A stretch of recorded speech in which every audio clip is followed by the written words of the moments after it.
Good morning. This is Mike Palmer from Mike Palmer Homes. Wanted to make another video. The foundation we just completed. Just wanted to kind of highlight some of the key points, some of the things we look for, and some of the reasons we do what we do. Anyway, it's foundation. What we have is a brick in the front. It's going to be a brick front home, and then on the sides and rear, we're going to parge that cinder block and have stucco there.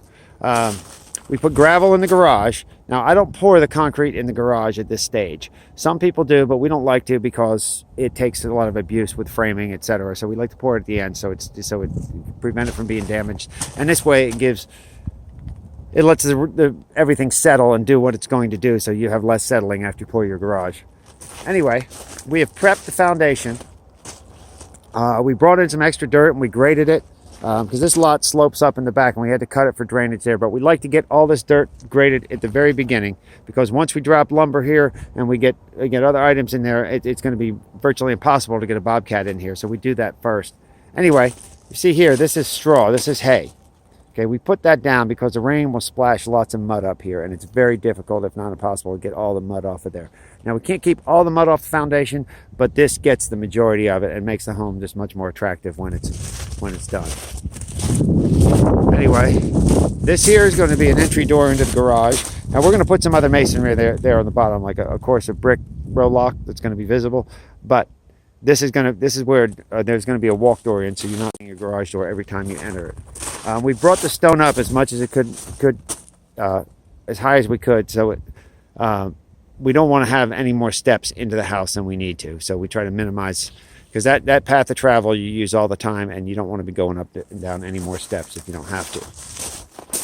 Front porches, once again, we fill these with gravel so they're settled, and also this gives, when the framers, people are working, they have a good space to work, so they're not, otherwise you have a big hole here where the porch is. Anyway, down here, you see this big hole here. We're going to be putting steps there, so we poured the footing there, but we don't fill that with dirt yet. We're going to build the steps later. We don't build them now because they will get very dirty and very abused during the process, so we wait till we do our brick siding so the steps stay a lot cleaner. Anyway, this is where the flower bed's going to be, but for now we just put straw there to keep mud from splashing up on the foundation. This is our crawl space entry. That's where you're going to have access into the crawl space. That bottom part doesn't hold any load, and we're going to put another course brick row lock on there.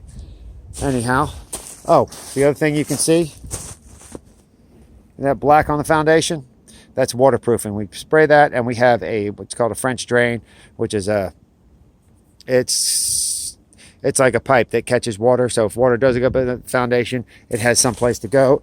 Comes out at the low point of the foundation, which is over here. That's what these pipes are.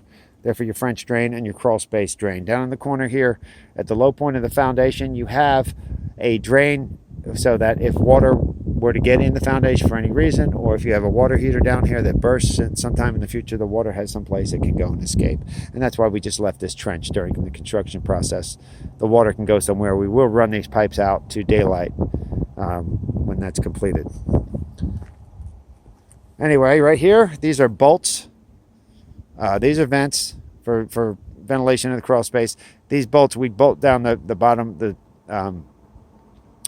the shoe plate, and it's a pressure treated board, and we put another barrier. We put what's called sill seal. There's another barrier between the wood and the cinder block. We bolt that down, and then we nail the house to it. That's what gets attached. Now this is going to have brick veneer, so you're going to bolt your wood here, and then your brick will come up here, and this is an airspace behind the brick. So your brick will sit here for your siding, and your framing will stop right here.